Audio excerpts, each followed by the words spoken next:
अस्सलाम वालेकुम जी। बेटा लास्ट लेक्चर में हमने पैकेट स्विचिंग और सर्किट स्विचिंग के हवाले से डिस्कस किया था। आई होप कि वो लेक्चर आपने प्रिपेयर कर लिया होगा।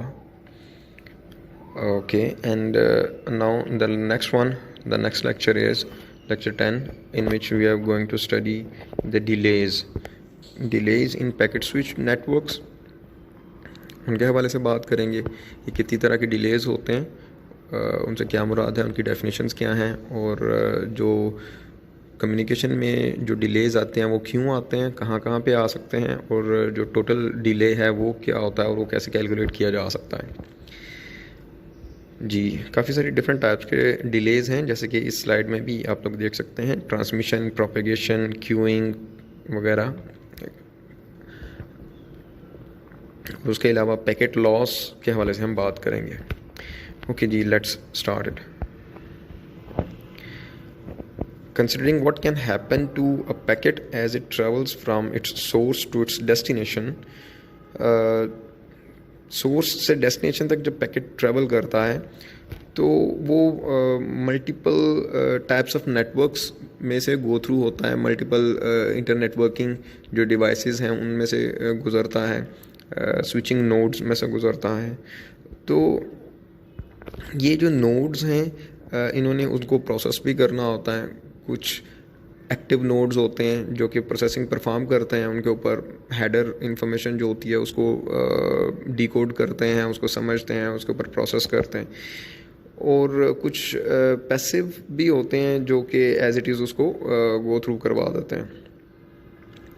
तो जब नोड्स जो हैं, switching nodes, internet networking devices जो हैं, जब वो उनको प्रोसेस करेंगी पैकेट्स को, तो of course it will take time. अब यही टाइम जो है यही डिले का बायस बनता है। तो जो इम्पोर्टेंट टाइप्स ऑफ डिलेज़ हैं जो कंसिडरेबल हैं, उनमें बेटा प्रोसेसिंग डिले है, क्यूइंग डिले है, transmission delay and propagation delay. These are the four basic types of delays that we are going to discuss in the next slides. Fine. The number one type of delay is the processing delay. It is the time required to process a packet by the nodes, by the switching nodes. Packet का header, जैसे मैंने पहले भी बेटा बात की, उसके अंदर इंफॉर्मेशन होती है, जो कि राउटिंग इन्फॉर्मेशन हो सकती है, सोर्स और डेस्टिनेशन की इन्फॉर्मेशन हो सकती है, और बहुत सारी इन्फॉर्मेशन हो सकती है। हेडर्स हम ऑलरेडी डिस्कस कर चुके हैं, आईपी हेडर भी और टीसीपी हेडर भी। तो आपको पता है कि उनके अंदर कौन सी टाइप्स ऑफ इंफॉर्मेशन जो हैं वो एनकोड की हुई होती हैं। तो उस हेडर को समझना होता है, प्रोसेस करना होता है। तो ऑफ कोर्स जो डिवाइस होगी उसको जब प्रोसेस करेगी तो it will take time. Processing delay in high speed routers is typically on the order of microseconds और इवन लेसर। तो राउटर की अपनी स्पीड जो होती है, राउटर का जब मैं नाम लेता हूँ या इंटरमीडिएट डिवाइसेस का नाम लेता हूँ या स्विचिंग डिवाइसेस या नोड्स, स्विचिंग नोड्स का जिक्र करते हैं, तो वो ये बेटा इंटरनेटवर्किंग डिवाइसेस ही हैं सारी की सारी, और मोस्टली उनमें राउटर ही हैं। तो राउटर की अपनी भी कैपेबिलिटी होती है डेटा को प्रोसेस करने की, उसकी अपनी मेमोरीज और उसकी अपनी जो प्रोसेसिंग स्पीड है वो भी ज़्यादा मैटर करती है। जितना ज़्यादा उसकी हाई स्पीड होगी उतना ही ज़्यादा वो फास्टली पैकेट्स को प्रोसेस कर सकेगी। ये अंडरस्टूड है। तो माइक्रो सेकेंड्स या इवन इससे भी लेसर टाइम का डिले आ सकता है, processing delay. After this nodal processing, the router directs the packet to the queue that precedes the link to the next router. अब जो राउटर है उसने जब उसको प्रोसेस कर लिया पैकेट को, उसके हेडर को डिकम्पोज करके, डिकोड करके, तो अब उसने नेक्स्ट ये डिसाइड करना है कि इसको मैंने कौन से इंटरफेस पे डायरेक्ट करना है, कहाँ पे गाइड करना है इसको। अब वो जिस इंटरफेस पे उसने इसको गाइड करना होता है, डायरेक्ट करना होता है, वहाँ पे ऑलरेडी हो सकता है बहुत सारे पैकेट्स हैं जो कि वेट कर रहे हैं। तो प्रोसेसिंग डिले जो है वो बेसिकली प्रोसेसिंग ही है। इसमें सिर्फ हम यही देखते हैं कि राउटर के पास एक पैकेट आया, वो उसको रिसीव करता है और उसको प्रोसेस करने में और डिसाइड करने में कि इसको मैंने कहाँ पे फॉरवर्ड करना है, जितना टाइम लगता है ये प्रोसेसिंग डिले कहलाएगा। उसके बाद जी पैकेट जो है जैसे मैंने पिछली स्लाइड में भी बात की कि वो उसके करस्पॉन्डिंग इंटरफेस पे फॉरवर्ड कर दिया जाता है। जब वो वहाँ पे फॉरवर्ड हो जाता है तो वहाँ पे जनाब क्यू होगी, माइट बी, जो लगी हुई है उन पैकेट्स की जो ऑलरेडी वहाँ पे पड़े हुए हैं, जो जिन्होंने आगे ट्रांसमिट होना है। अब उस क्यू में पैकेट को टाइम लगेगा उसकी बारी आने तक, बिकॉज ये first come first serve, first in first out type of queues होती हैं। तो पैकेट जो है उस क्यू में वेट करता है अपनी बारी आने तक। तो ये जो डिले है, ये जो टाइम उसका क्यू में लगता है, ये क्यूइंग डिले कहलाता है। अब ये डिपेंड करेगा कि ऑलरेडी कितने पैकेट्स उस क्यू में लगे हुए हैं, ठीक है जी, और अपनी टर्न का वेट कर रहे हैं। इफ़ क्यू इज़ एम्प्टी तो फिर तो जाहिर है कोई डिले नहीं होगा और पैकेट जो आया फ़ौरन उसको फॉरवर्ड कर दिया जाएगा।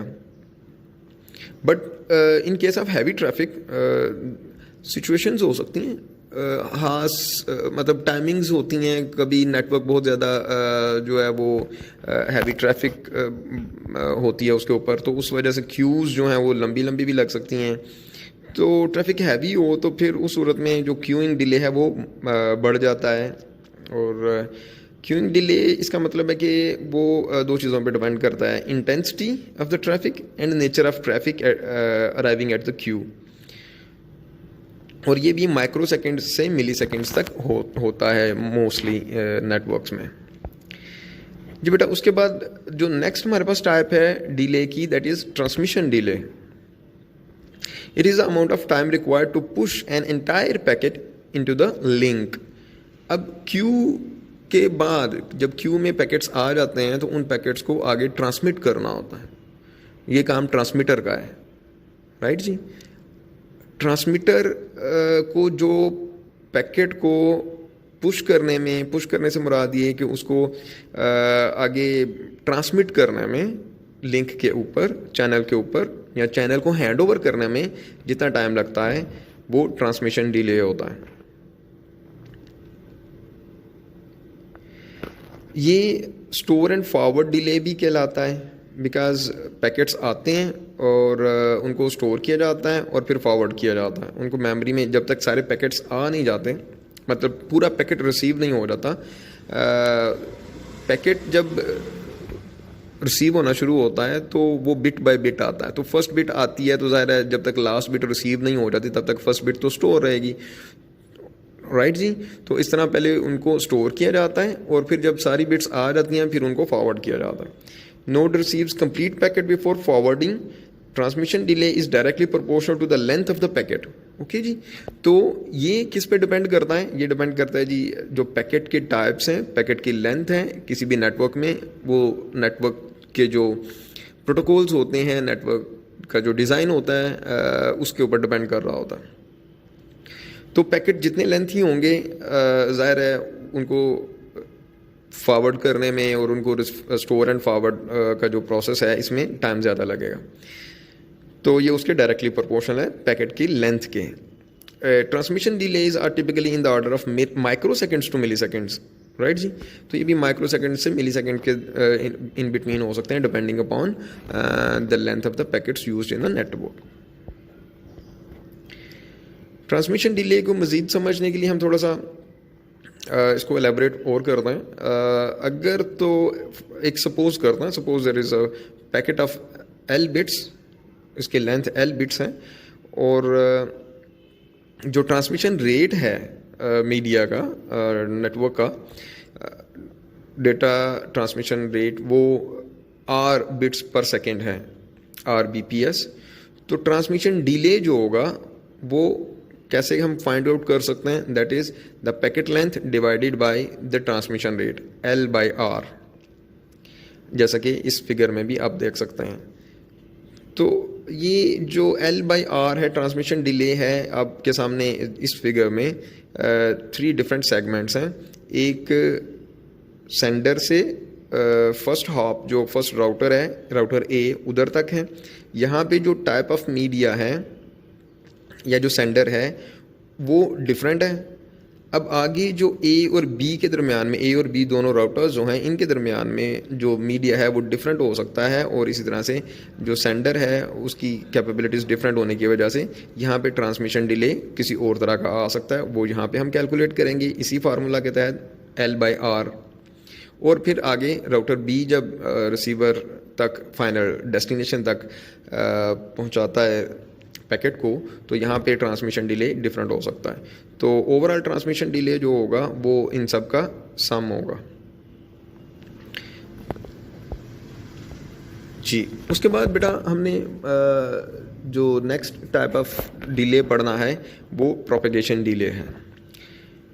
Propagation is the time a packet takes और a bit takes to propagate from a node to the next one.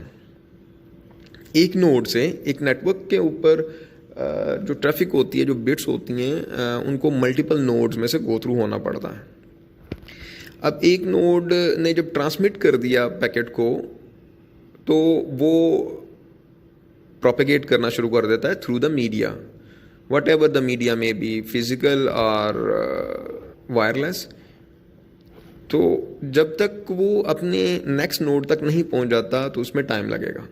ये जो टाइम होता है यही प्रोपेगेशन डिले कहलाता है। The time required by a bit to propagate from the beginning of the link to the next router is called propagation delay. The bit propagates at the propagation speed of the link, which depends on the physical medium being used. Right ji, physical medium के ऊपर depend कर रहा होता है। ठीक है, जैसा medium आपने यूज़ किया हुआ है उसकी अपनी कैरेक्टरिस्टिक्स होती हैं, अपना उसी की बेस पे ये प्रोपेगेशन डिले ज़्यादा या कम हो सकता है। और ये इसको मीटर्स पर सेकेंड की यूनिट में मेजर किया जाता है।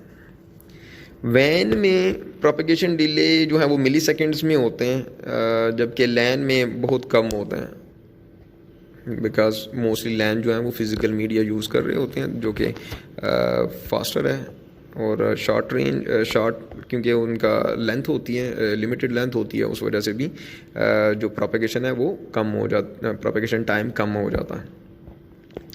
अब प्रोपेगेशन डिले को कैसे फाइंड आउट करते हैं? Propagation delay depends on the distance between the two routers और nodes and the propagation speed. दो चीज़ें हैं, distance divided by speed is the propagation delay.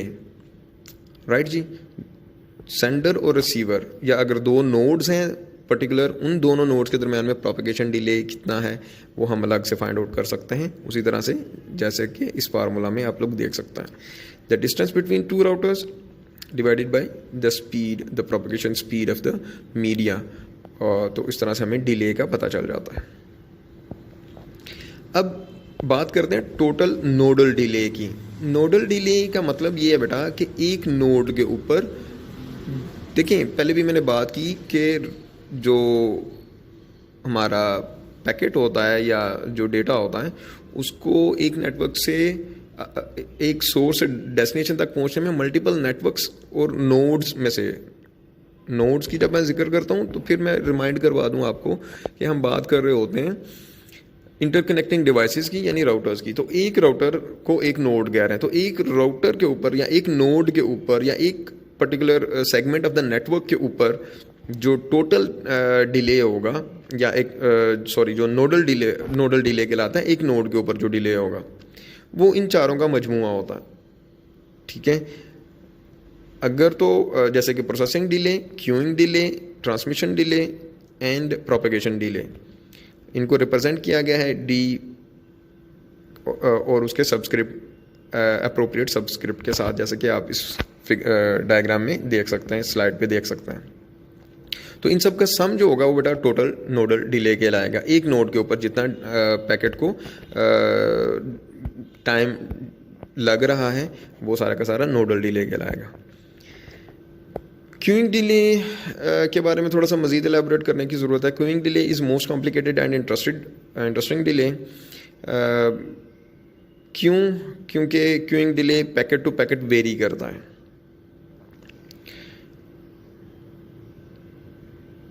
If 10 packets arrive at an empty queue, for example एक, अच्छा इसमें जो nature of the transmission है वो भी बड़ा मैटर करती है।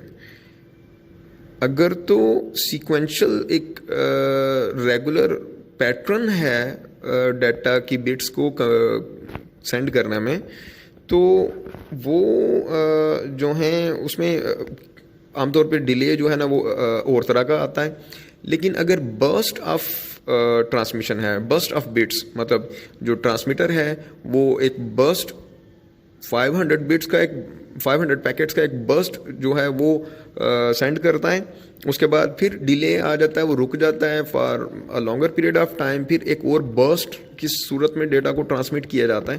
तो इस सूरत में जो क्यूइंग डिले है दोनों सिचुएशंस में डिफरेंट होगा। अगर 10 पैकेट्स अराइव होते हैं किसी भी एम्प्टी क्यू में, तो जो सबसे पहला पैकेट जो होगा उस क्यू में उसका तो क्यूइंग डिले 0 होगा, बिकॉज वो जैसे ही वो साथ ही ट्रांसमिशन उसकी शुरू हो गई।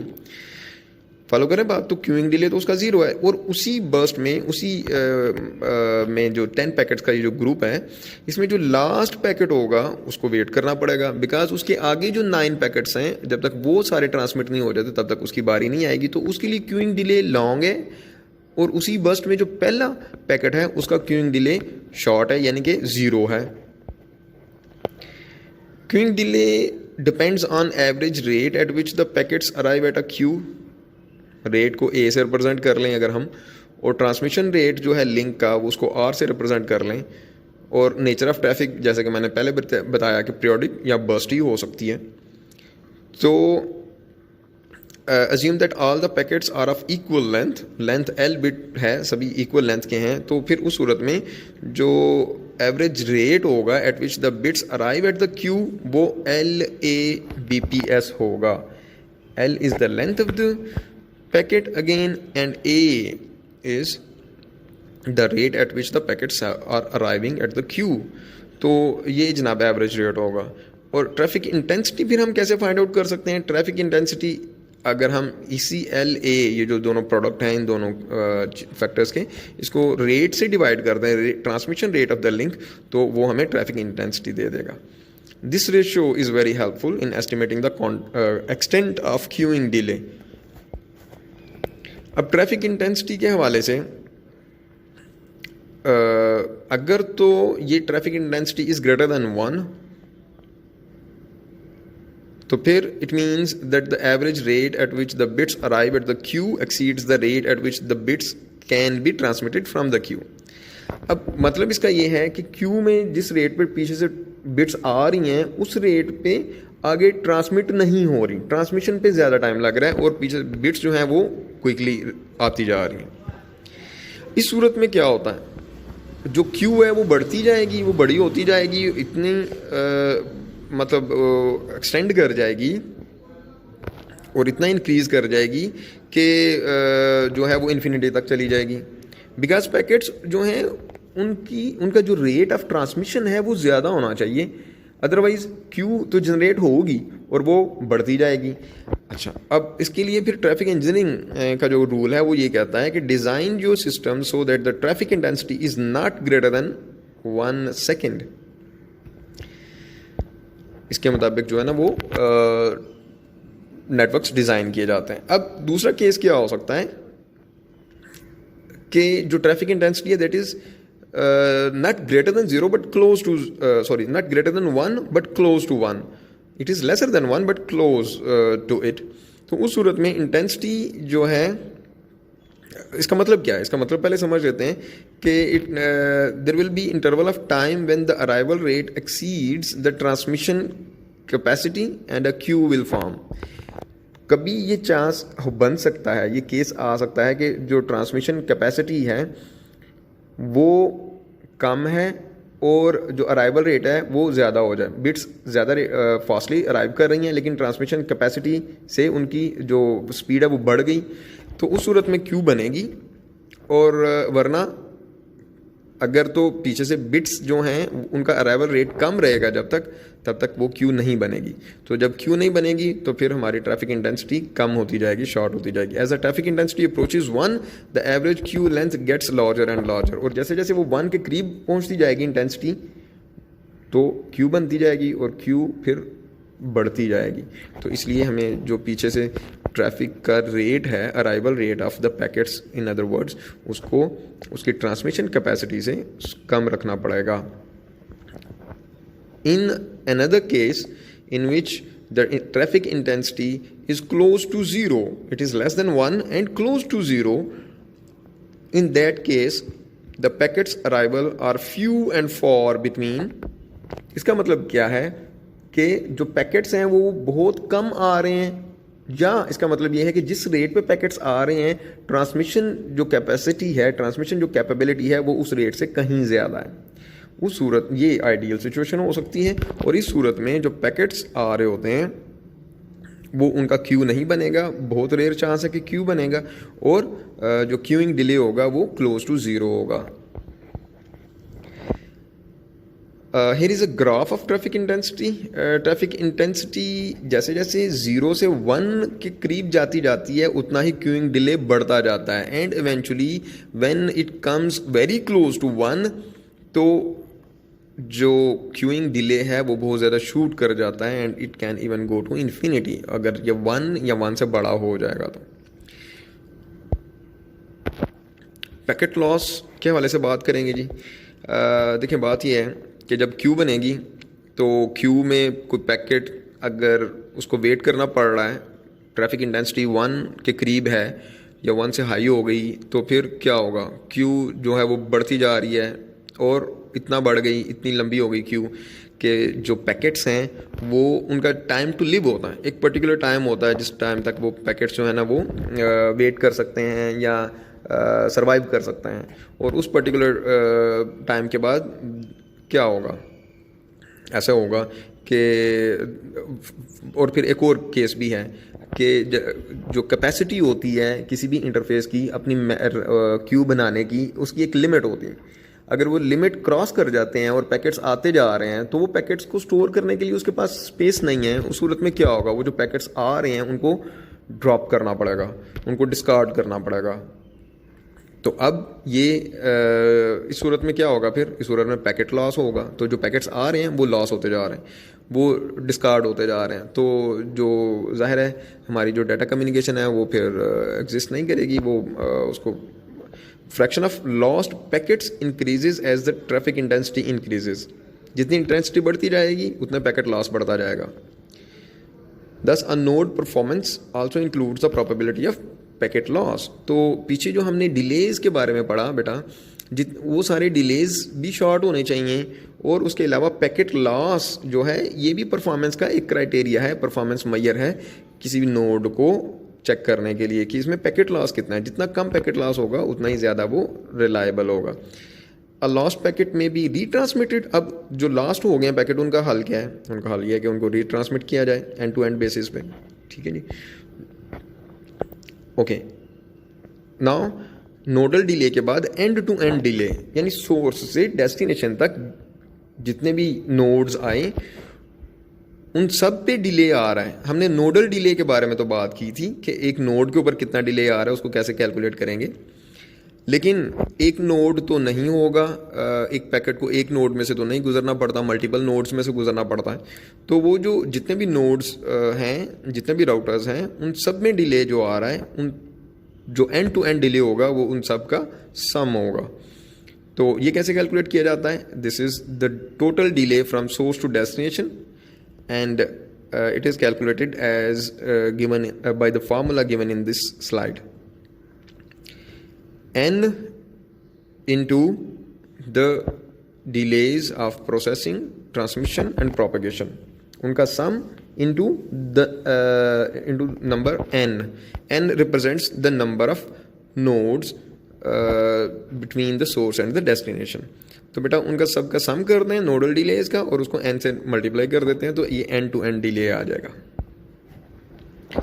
There is a utility very useful जो कि हमें हेल्प करती है बेटा कि हम जो सोर्स से डेस्टिनेशन तक जितने भी नोड्स बीच में आ रहे हैं उनका नोडल डिले आइडेंटिफाई कर सकें। It is a small program. ये जो स्लाइड है इसके ऊपर अनफॉर्चुनेटली उस कमांड का सिंटेक्स नहीं है, बट मैं आपको जो स्लाइड्स सेंड करूँगा उसमें इसका सिंटेक्स भी होगा, और आप इसको अपने घर पे जब आप इंटरनेट से कनेक्ट हुए हों तो उससे उसकी प्रैक्टिस भी कर सकते हैं। तो ये यूटिलिटी जो है, जैसे पैकेट्स आपके कंप्यूटर यानी आप एक सोर्स से जब पैकेट सेंड किए जाते हैं, ये पैकेट्स होते हैं स्पेशल काइंड ऑफ पैकेट्स होते हैं जो जितने भी नोड्स बीच में आते हैं उनको रिक्वेस्ट सेंड करते हैं, ये मेजर करने के लिए कि ये रिक्वेस्ट जब नोड तक पहुंचेगी, फर्स्ट नोड तक। फॉर एग्जांपल आपका जो पीसी है वो कनेक्ट हुआ है आईएसपी के सर्वर के साथ, तो ये जो लोकल लूप है यहाँ तक जो डिले आ रहा है ये कितने मिली सेकेंड्स का आ रहा है।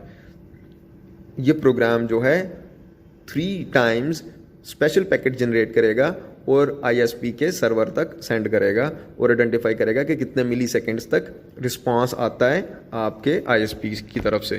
तो वो 3 टाइम्स पैकेट जनरेट करेगा, 3 टाइम्स रिस्पांस आएगा और वो मेजर किया जाएगा कि फिर उसके बाद जो आपके आईएसपी से जो नेक्स्ट हायर जो नोड है फिर उसको नॉक किया जाएगा 3 टाइम्स स्पेशल पैकेट सेंड करके और मेजर किया जाएगा कि वहाँ पे कितने मिली सेकेंड्स का डिले आ रहा है।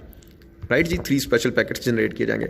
फिर तब तक ये पैकेट्स सेंड करते रहेंगे आपका जो पीसी है जब तक के जो आईपी आपने कमांड लाइन में, इसकी कमांड में ट्रेसरट की कमांड में जो आईपी दिया हुआ है, जब तक कि वो आईपी हमने अचीव नहीं कर लिया। जितने भी नोड्स बीच में आएंगे हर एक नोड को 3 टाइम्स रिक्वेस्ट सेंड करके स्पेशल पैकेट तो मेजर किया जाता है।